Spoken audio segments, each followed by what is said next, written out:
गुरुगणेशाभ्याम नमः। हम लोग पूजा पाठ के लिए पुरोहितों की सहायता लेते हैं।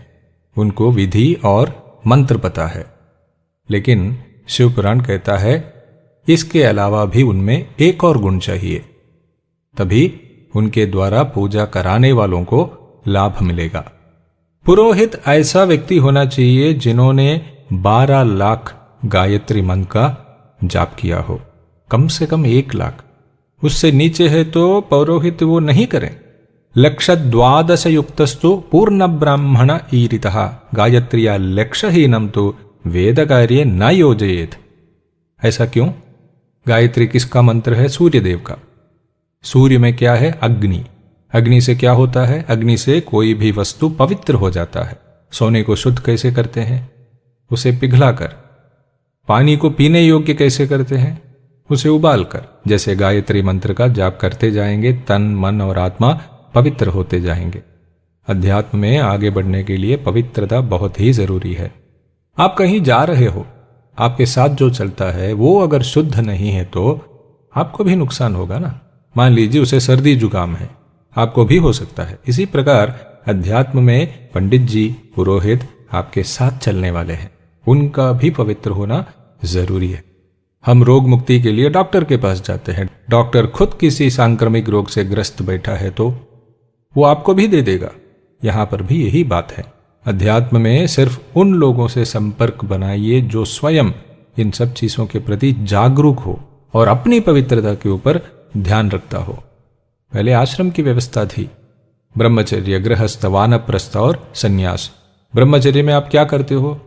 सीखते हो कि जीना कैसे है। गृहस्थाश्रम में जो आपने सीखा उसे प्रयोग में लाते हो। गृहस्थी में समस्याएं आती रहती है, चुनौतियां आती रहती है। इनका सामना करा के हमें मजबूत करने ही भगवान हमें गृहस्थी की ओर धकेल देते हैं। इन चुनौतियों के मुंह पर आपने जो पहले सीखा उसे कैसे अमल में लाते हो, यही तो जिंदगी है। जवानों की एक पलटन को देखिए, वो अपने लक्ष्य को कैसे पा लेती है?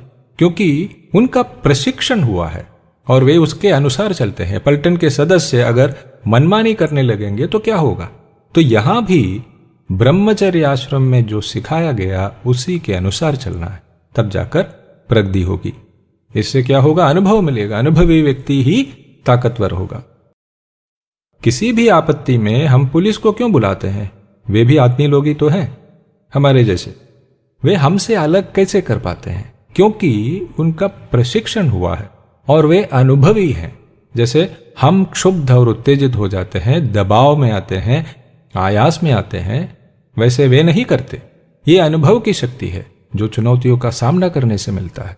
20-25 साल गृहस्थी में रहने के बावजूद अगर आप परिपक्व नहीं हुए, दबाव में आते हो, क्षुब्ध हो जाते हो, तो मानो आपने अपना जीवन व्यर्थ कर दिया। गृहस्थाश्रम से गुजरने का एकमात्र उद्देश्य है अपने आप को परिपक्व करना, अपने आप को शांत करना। शांति कोई देता नहीं है, शांति बनानी पड़ती है। कुछ भी हो जाए, शांत चित्त रहना है। यह अवस्था अभ्यास से विकसित होती है। चुनौतियों का सामना करते करते गृहस्थाश्रम में ही इसके लिए मौकाएं मिलती रहती हैं। जब परिपक्व हो जाओगे तो तीसरा आश्रम वानप्रस्थ। बेटे को बेटा हुआ तो वानप्रस्थ में चले जाओ। अर्थात आपको 25 साल दिए गए हैं अपने आप को मजबूत और परिपक्व करने। इसके आगे गृहस्थी से रिटायर होना है, जंगल चले जाना है। इतना ही समय मिलता है, 25-30 साल। वानप्रस्थ में क्या होता है? आप आगे की पीढ़ी को सब कुछ सौंप रहे हो। आज के कुछ बुजुर्ग मरणशैया से भी अपना हुक्म चलाना चाहते हैं, ये छोड़ नहीं सकते। वानप्रस्थ में ऐसी अवस्था है कि आप परिवार से एकदम कटे हुए भी नहीं हो, संपर्क रहेगा, जरूरत पड़ने पर उनके लिए रहोगे। पर 70 साल के बाद संन्यास। सप्ततेस्तु नियमम पश्चात प्रव्राजनम चरेत। वानप्रस्थ में आपका दैनिक अनुष्ठान वगैरह चलता रहेगा, पर संन्यास में केवल ओंकार का जप, अन्य कोई अनुष्ठान नहीं, पूजा पाठ कुछ नहीं। दिन में 12,000 ओंकार का जप। एक दिन अगर रह गया तो अगला दिन डबल। संन्यास में ऐसे कठिन नियम है, रह कैसे जाएगा?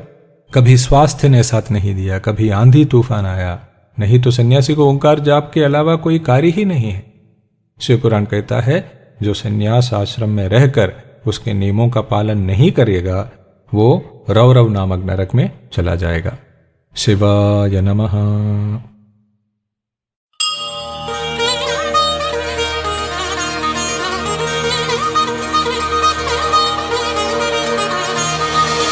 यज्ञो हि श्रेष्ठतमं कर्म